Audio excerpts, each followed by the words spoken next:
I was to be honest, I'd say at the moment I'm 50-50 between positivity, the holiday, and just wanting to be back home really.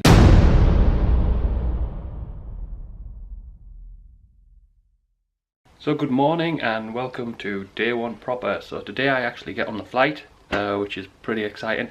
I've done the usual thing and got up really too early.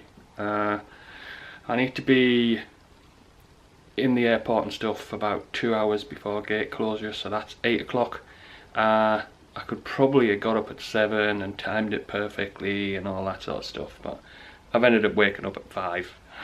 You know, somewhere between 5 and 6 is what I normally sort of wake up as in the house during the week and stuff like that, so that's normal. So I will have an excessive amount of time in the airport. So I've had a bit of a weather update overnight. It looks like the bad weather's going to be Thursday. If it actually remains as just Thursday, actually that'll be pretty cool. So seeing the tropical storm might actually be kind of exciting, as long as it only contains itself to Thursday. Let's see what happens on Thursday. It may mean that when I arrive I get better weather than I thought I would, so that's cool. So that's it, I've parked the car. I won't see it now for 14 days, which usually means I forget to drive.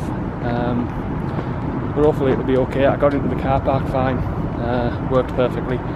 So now I'm trying to find the bus stop, which I think's over there, yep. And just wait for it to arrive and then I'm at the airport.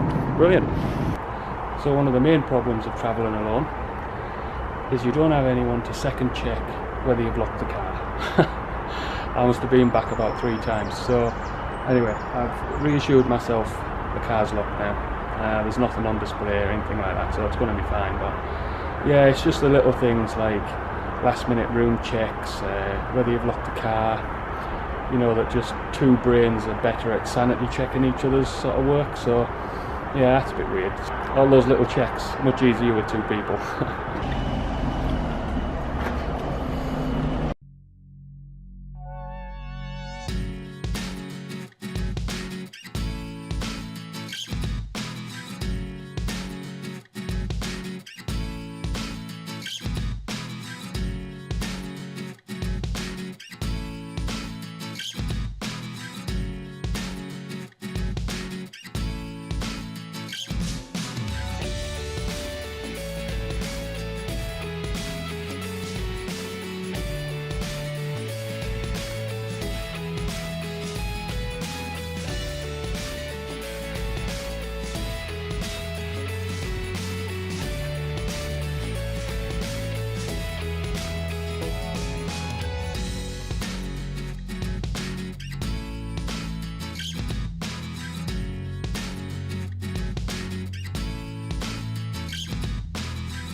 So I've arrived at Disney World, which is good, but I've had 2 experiences really. One fantastic, the other not really good at all, and it's why I'm not vlogging till I got to the room, because it really sort of threw me. So the good one first was the flight, absolutely amazing. So on time, 9.5 hours, but didn't feel like it. I like the new Virgin seats, they're quite comfortable. I like the way you can raise the headrest behind your head and everything, it's absolutely great. No, it was just brilliant. And not only that, I had a row of 4 seats totally empty to myself. So if I squinted and really used my imagination, it was a bit like being in business class. So I did use it for about 2 hours, or maybe an hour, to you know, lay out a bit and get some sleep, so which was great. So I watched 2 films. I watched, I'm forgetting the name now, which is not good. Midnight Special, I think it was. Didn't know much about it. I hadn't heard much about it. I heard superpowers in the description, and I watched it, and it was absolutely brilliant. One of the best films I've seen in a while, because I tend not to have a really high appreciation of films currently, but that was absolutely fantastic. So I would recommend that to anyone. Midnight Special, superhero, well, superpowers with a difference, mixes it up quite realistically with different types of plot. It's a bit sci-fi and stuff. Absolutely brilliant. So I recommend that. The second film I watched was Civil War, which of course I'd seen, but it was brilliant second time round. In fact, probably better than the first. So that was good. So that took up about 4.5 hours. Then I did have a nap, and of course eating food and things like that. And it just breezed by. It was absolutely brilliant. Then I got to the good old US of A. Now I didn't give much thought to customs, because whenever I've been here before, albeit with someone else, we've just breezed through customs. You know, it's been the perfunctory questions of how long you're staying, where you're staying, maybe if they're pushing their limit, how much money have you brought into the country, that sort of thing. And then they stamp you and move you on. And keep in mind, I've visited the country since 9/11, so it's not like, you know, I'm not used to the heightened security, but wow.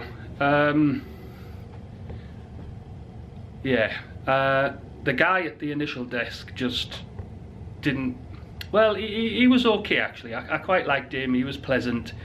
He was obviously asking me questions to verify that I was here on holiday and not doing anything weird.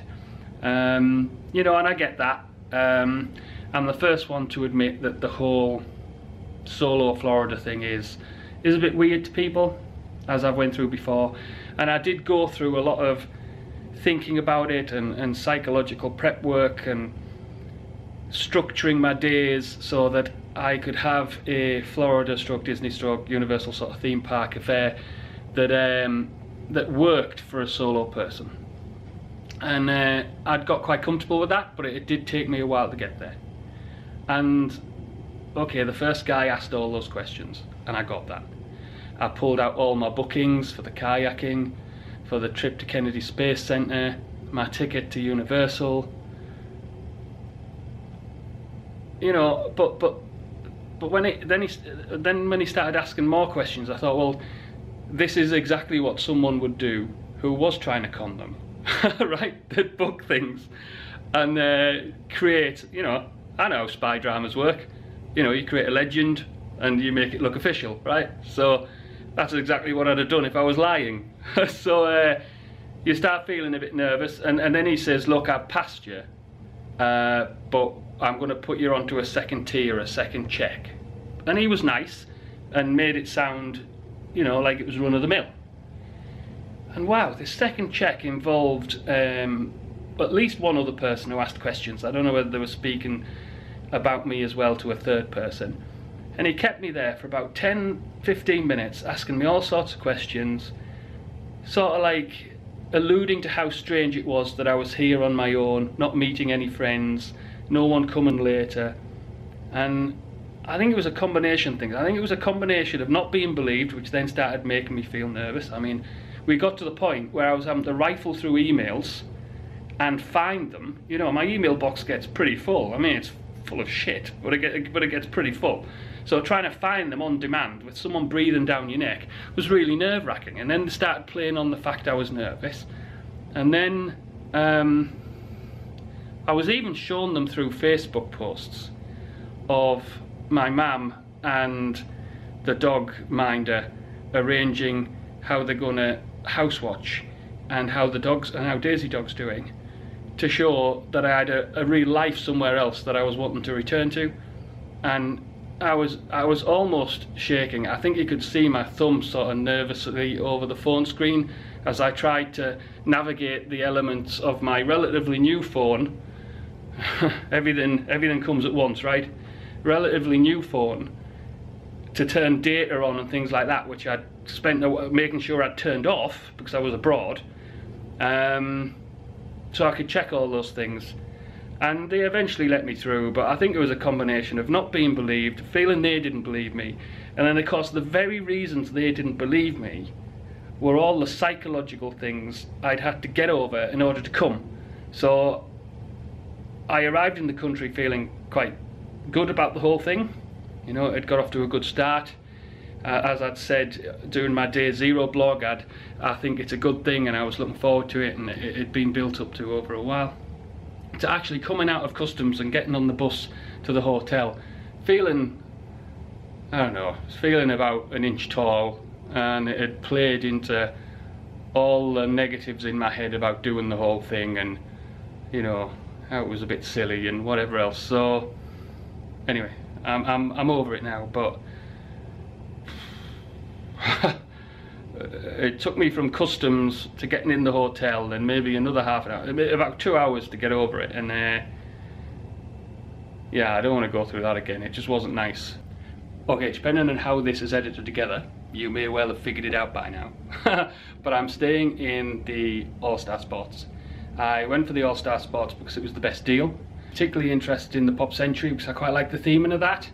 But it was a bit more expensive, and I thought, you know what, I can go and have a look at it. I don't really need to stay in it. So that's what I'm going to do. I'm going to visit that resort and have a look round, which I'm really looking forward to. So people have different opinions of the rooms in the value resorts. I think they're fine. But then, you know, my idea of a pretty perfect hotel is a Premier Inn. So maybe I'm biased, or my minimum comfort level is set at the right sort of area. So we can just have a look round. I'll just flick the screen round and turn the camera. So as you can see, there's a lot of green and wood decor going on. I don't know if the bed's a king or queen, I don't know, but it's big enough for 2 people. I think it probably is a king. Looking at it, it looks quite wide. So you get the table, quite like the little Mickeys on the table, a mirror, and a fridge. Now, back in 2007, pretty sure you didn't get a fridge. Now, a fridge is good because there is other services that are now available for people staying at Disney World resorts, which I'll come to later. So you obviously get all the stuff to put your clothes in, drawers, can't believe I couldn't get my words out, TV, the lights either side of the room, bed, pretty cool. I like this picture. Now, I'm having trouble remembering what the All-Star Sports resorts were like when they were first made, but I'm pretty sure they were slightly more garish than this. But I may be wrong, because other people suggest they haven't changed the decor at all. But I think this picture is a bit more Art Deco retro than what used to be here. So once you get past the bed and everything, there's the curtain, and you move into the, you know, where you can keep your clothes, suitcases, sink, and what is, sorry, I'll turn the light on. What is, I think, quite a big bathroom. I don't remember them being this big. In fact, I'm pretty sure we used to have problems sort of like managing the whole closing and opening of the door, sitting on the toilet, getting into the shower thing. I'm not saying they were like, you know, cruise ship level compact, but they were definitely smaller, I think. Or I'm totally imagining it. And I don't remember the sliding doors. All memory is failing me.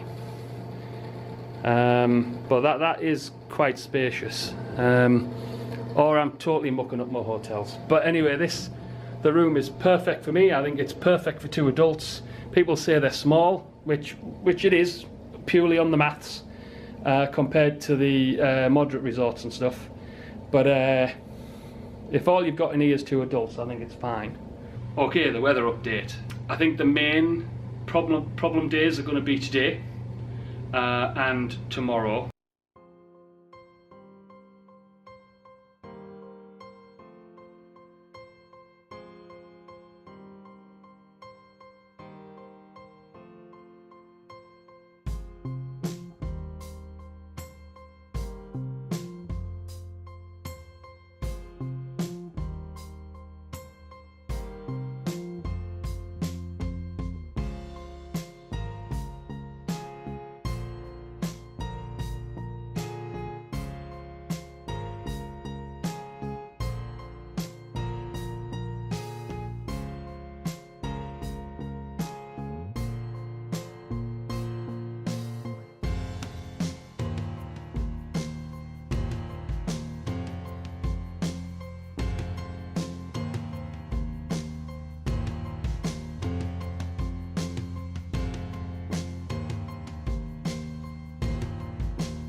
So it's 2 o'clock in the morning. I have gone to sleep and woken up due to jet lag, so I apologise for the crazy hair and whatever else. So yesterday, I did go into the park. I went into the Magic Kingdom because it was late night opening, and I'd scheduled to take some photos and stuff at night, or at least once the sun had gone down.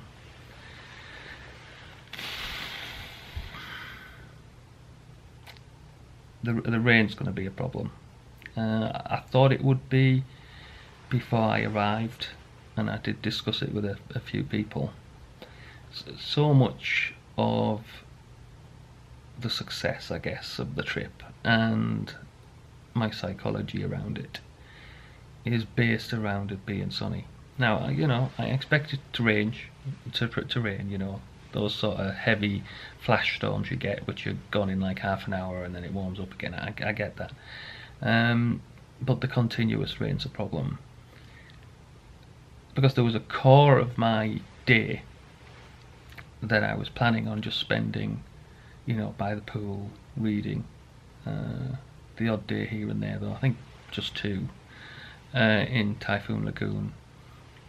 You know, because those are activities I can just get on with, do myself, you know.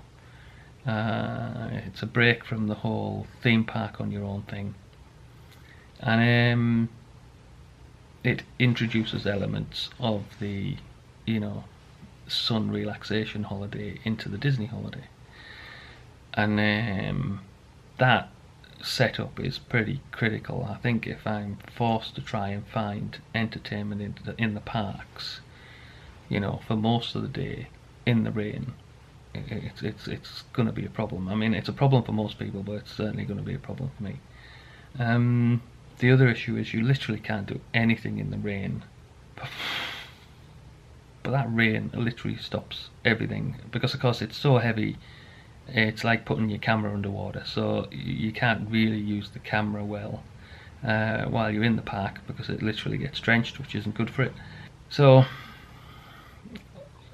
it was just very difficult to do anything but wander around, join queues and do rides, and that is going to be a problem.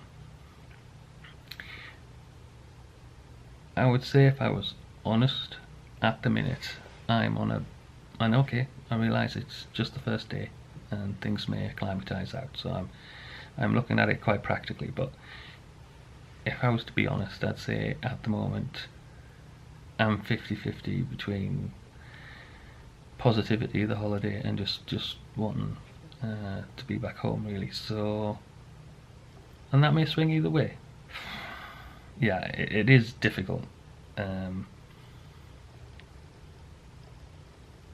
at the minute I don't know whether a lot of that is the rain or whether I'm just pinning my hopes on the fact that the sun will improve things when it actually won't. But anyway, so the weather update at the minute is it's not as bad. I think, you know, weather forecast is like, as far as I can figure out from reading it not so long ago, it's not so bad. It's rain tomorrow, but it picks up for the weekend, and then it seems to get better next week. So let's see what happens next week. But at the minute, I'll agree that the start to the holiday at customs, the rain, then it's made things difficult, and I am on that 50-50 border. But we'll see. It's early days. It's not, you know, it's not the end of all things, but yeah, let's see how it turns out. Now I'm going to actually try and get more sleep, because even though we're sort of in day 2 chronologically, this is actually me signing off on day 1, hoping for an improved situation, but at the minute it's a mixed start. So other than that, see you next time.